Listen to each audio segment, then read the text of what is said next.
मित्रों नमस्कार। आचार्य राजेश त्रिपाठी ज्योतिष विद्या सागर में आपका मित्रों स्वागत करते हैं, आपका अभिनंदन करते हैं। आज मैं आपको बताऊंगा कुछ राजयोग हैं दशा अंतरदशा में। वो राजयोग आपको कैसे काम करते हैं, कौन कौन से ग्रह किस भाव में पड़ते हैं, तो वो राजयोग कहलाते हैं। जैसे मान लीजिए यदि नौकरी आपको कब मिलेगी, संतान कब होगी, या विवाह कब होगा, प्रमोशन कब होगा, ये राजयोग की जब दशा आती है तभी हमें अच्छे फल मिलते हैं। बीमारी कब होगी, हमें कष्ट कब होगा, ये जब पाप ग्रहों की दशा आती है तब हमें ये बीमारियां कष्ट इस प्रकार से आते हैं।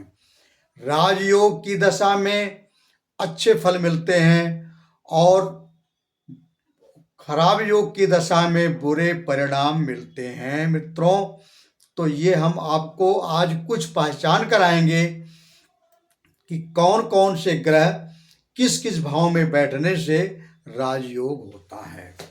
जैसे पहली पहचान है कि दूसरे घर का मालिक अगर दूसरे घर में बैठा हो, दूसरे घर का मालिक यदि दूसरे घर में बैठा हो और पांचवें घर का मालिक अगर पांचवें घर में बैठा हो मित्रों, तब राजयोग होता है। ये दूसरे घर की जब दशा आएगी या पांचवें घर की जब दशा आएगी तो आपको इन कारकत्वों से, जैसे दूसरा घर होता है परिवार का होता है, परिवार में वृद्धि होगी, विवाह होंगे, और पंचम घर होता है संतान का होता है, और पूर्ण कार्यों का होता है, पूर्ण बढ़ेगा आपका। आप जितने भी कर्म करोगे सब पूर्ण की तरफ जाएगा, संतान होगी, शिक्षा होगी, ये इस राजयोग में। अच्छा, तब ये दूसरे घर की दशा और पांचवें घर की दशा जब आएगी तो वो राजयोग कारक कहलाएगी। इस दशा में आपकी पढ़ाई लिखाई, नौकरी चाकरी, बच्चे आदि सारा संपन्न हो जाओगे आप। दूसरी चीज है दूसरे घर के मालिक, ये कुंडली का भाव है, ये पहला घर है। दूसरे घर ये है दूसरे का मालिक यदि नवें घर में बैठा हो, ये बहुत बड़ा राजयोग है।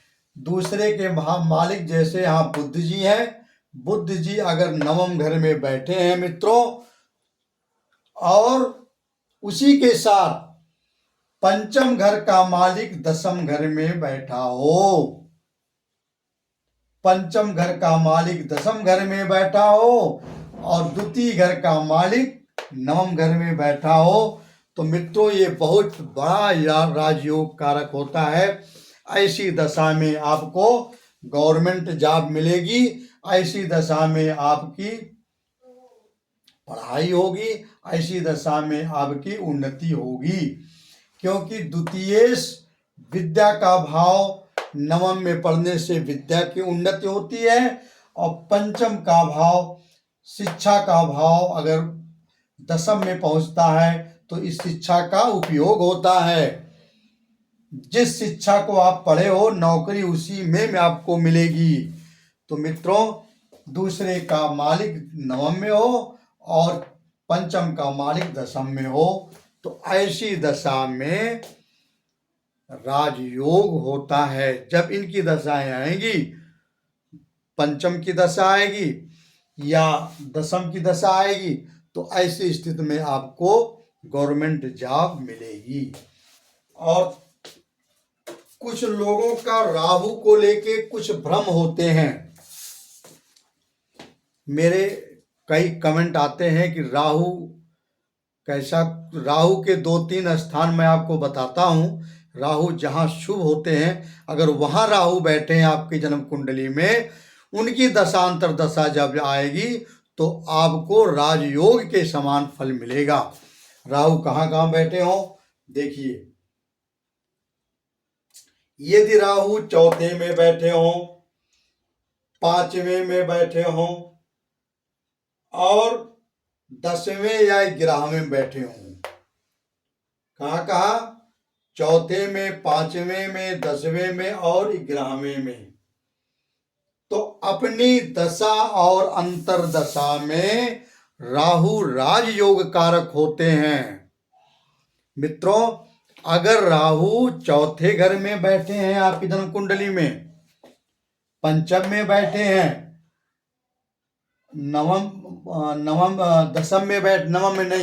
दसम में बैठे हैं और एकादश भाव में राहु बैठे हैं, तो राहु की दशा जब भी आएगी तो आपके लिए राजयोग कारक वो होती है मित्रों। अच्छा, तीसरी बात, यदि केतु तीसरे में बैठा हो, निश्चय ही वो राजयोग कारक होता है। केतु अगर तीसरे भाव में बैठा है तो भी वो राजयोग कारक होता है, इसमें कोई दो राय नहीं है। अब आपको पता चल गया होगा, राहु चौथे में, पांचवें में, 10वें में, 11वें में बैठे हों आपकी जन्म कुंडली में, तो उनकी दशा अंतरदशा में वो आप नौकरी मिलेगी, विवाह होंगे, बच्चे होंगे, पढ़ाई लिखाई होगी और सब अच्छे ही काम होंगे। केतु अगर तीसरे में बैठा है तो भी राजयोग का कारक वो होता है। और यदि केतु पांचवें या 9वें घर में हो तो शुभ नहीं होता। केतु मान लीजिए अगर पांचवें घर में बैठा हो या 9वें घर में बैठा हो तो वो केतु का स्थान तीसरे में अच्छा होता है। 12वें में भी केतु अच्छे होते हैं, मोक्ष के कारक होते हैं, लेकिन तीसरे में जब होते हैं तो वो राजयोग कारक होते हैं। केतु पंचम में और नवम में केतु अच्छे फल नहीं देते। आपकी जन्म कुंडली में जब इनकी दशा आएगी तो निश्चित ही है आपको वो परेशान करेंगे। नवम पिता के लिए, केतु यहाँ बच्चों के लिए, अपने पुण्य के लिए। अगर चंद्रमा और शुक्र दोनों एक साथ तीसरे घर में बैठे हों तो शुक्र योग होता है। शुक्र की दशा में इसका विशेष फल होता है। चंद्रमा और शुक्र दोनों तीसरे घर में बैठे हों। अगर आपकी जन्म कुंडली में तीसरे घर में चंद्रमा और शुक्र बैठे हों तो ये इसको शुक्र योग बोलते हैं। ऐसी दशा और अंतरदशा में वो बहुत अच्छे फल देते हैं आपको। यदि 10वें घर का मालिक तीसरे या 11वें घर में बैठा हो, 10वें घर का मालिक तीसरे में बैठा हो या 11वें में बैठा हो तो जीवन भर राजयोग नहीं होता। कभी किसी काल में राजयोग हो जाएगा तो कभी किसी काल में वो व्यक्ति दुर्गुणी हो जाएगा, राजयोग हट जाएगा।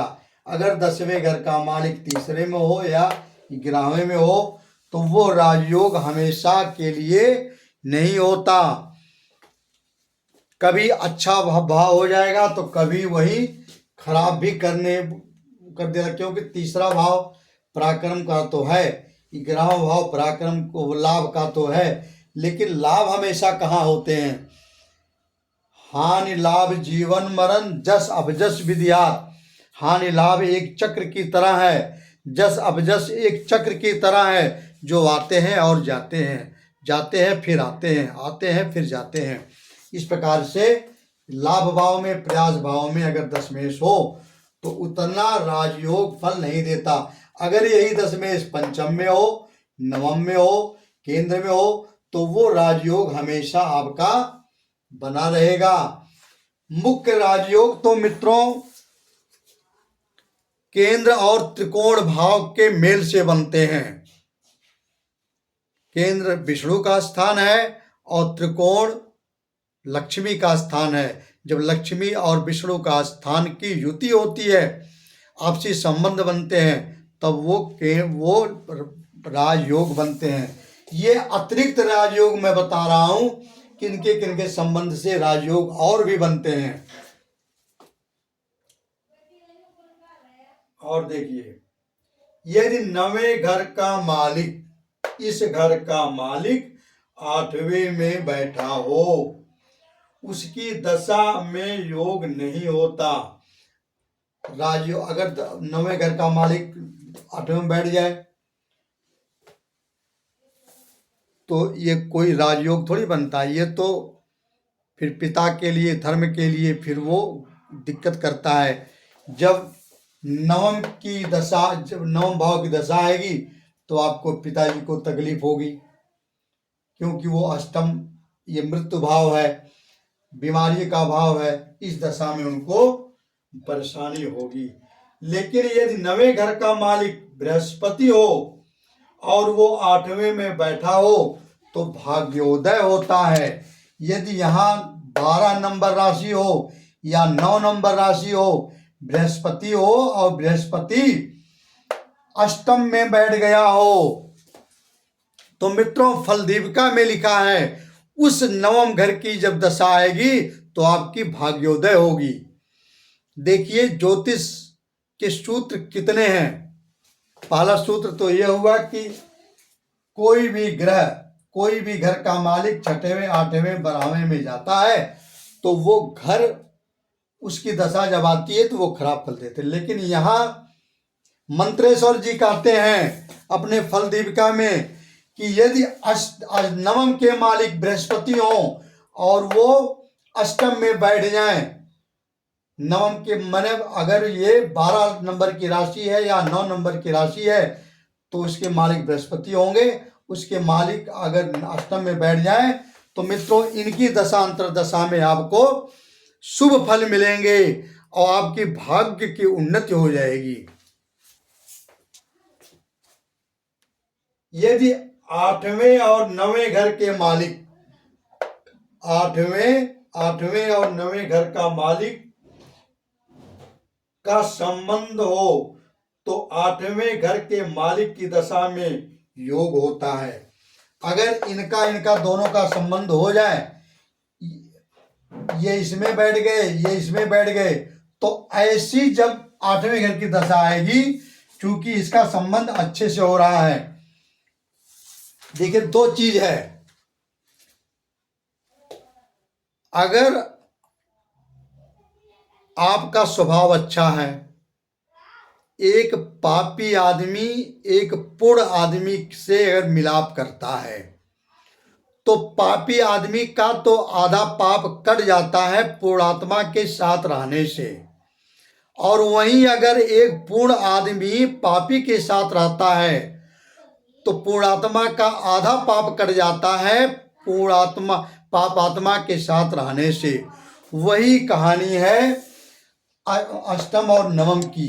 यदि अष्टम और नवम में संबंध बनते हैं, स्थान परिवर्तन होता है या युति होती है या एक दूसरे को देखते हैं, तो अष्टम की दशा जब नवम की दशा आएगी तब तो इसका आधा प्रभाव, जो पूर्ण का प्रभाव है, त्रिकोण का प्रभाव है, आधा प्रभाव कम हो जाएगा।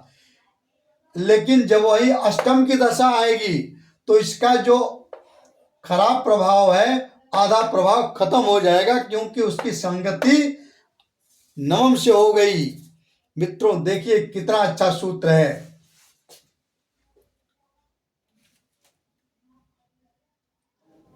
यदि 8वें और 9वें के मालिक का संबंध हो, 8वें और 9वें के मालिक का संबंध हो,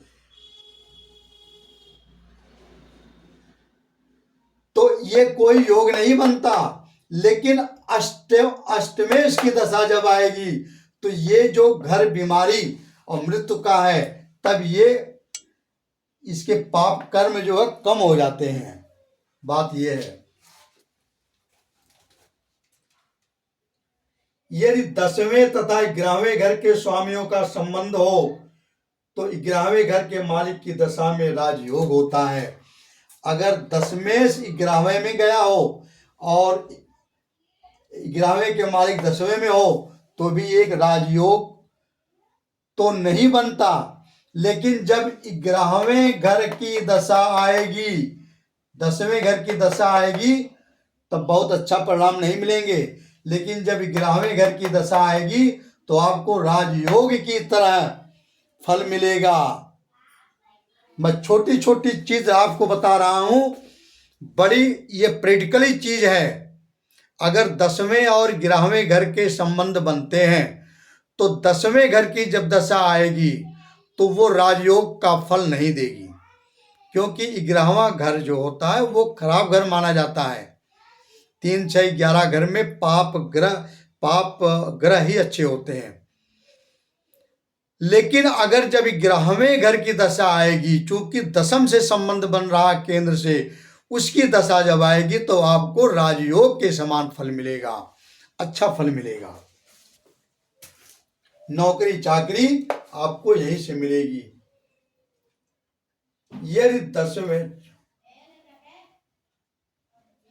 यदि शुक्र दशम में हो, मान लीजिए शुक्र दशम में हो, तो उसकी दशा में कोई योग नहीं बनता। अगर शुक्र दशम में है तो शुक्र की दशा जब आएगी तो कोई योग आपको नहीं बनेगा। यदि शनि 7वें में हो तो उसकी दशा में राजयोग होता है। यदि शनि 7वें घर में बैठा हो तो जब शनि की दशा चलेगी तो आपको राजयोग का फल मिलेगा। यदि 7वें में राहु हो तो निश्चय ही योग देने वाला होता है। 7वें में अगर राहु बैठ जाए तो वो भी अपनी दशा में ये राजयोग के समान आपको फल देगा। ये मित्रों फल दीपिका में लिखा हुआ है, राजयोग तरंग नामक अध्याय में। यदि तीसरे, 8वें, 9वें घर के स्वामी बृहस्पति हो तो ये राजयोग के समान फल देते हैं। यदि तीसरे, 8वें और 9वें घर में बृहस्पति हो, तीसरे में, 8वें में और 9वें में बृहस्पति हो तो बृहस्पति की दशा में आपको राजयोग का फल मिलेगा। यदि बृहस्पति 12वें घर में हो तो जातक की मृत्यु इस जीवन के बाद देवलोक को स्पर्श करती है। मित्रों, आज अगर बृहस्पति 12वें घर में बैठे हैं, जिनके 12वें घर में बृहस्पति बैठे हैं, वो समझ लें कि मेरा यह अंतिम जन्म है। ये मंत्रेश्वर जी अपने फल दीपिका में कहते हैं कि अगर बृहस्पति 12वें घर में बैठे हैं, किसी अशुभ ग्रह की दृष्टि नहीं है, तो उस आदमी को मोक्ष मिलता है। या केतु बैठे हैं तो भी मोक्ष मिलता है। ये 2 ग्रह मोक्ष देने वाले होते हैं। वो अपने आप को समझ लें कि ये जन्म मेरा अंतिम जन्म है। अब जन्म और मृत्यु के बंधन से वो मुक्त हो जाते हैं मित्रों। अच्छा जी, और यदि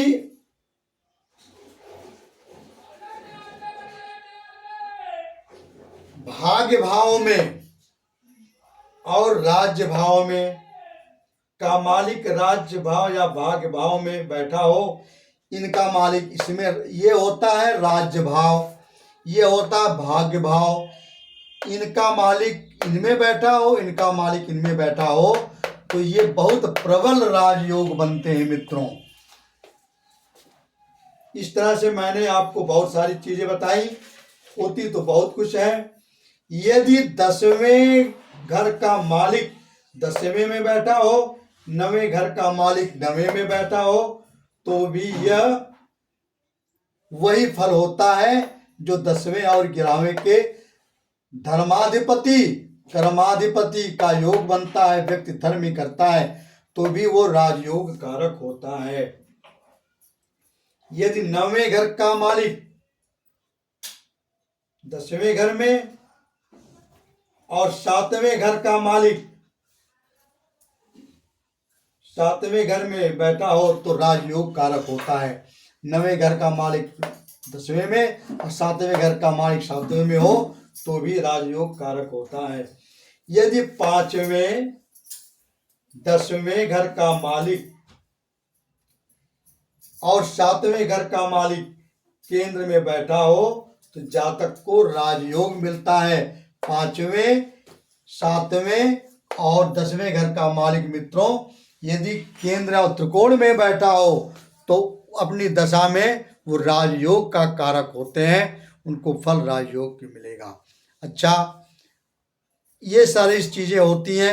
ये मैंने जितना भी बताया है, यदि उनका संबंध 6, 8, 12 से नहीं बनते या वो नीच राशि में, शत्रु राशि में या अस्त है या अशुभ प्रभाव पाप ग्रहों का हो न हो तब ये सारे राजयोग बनेंगे।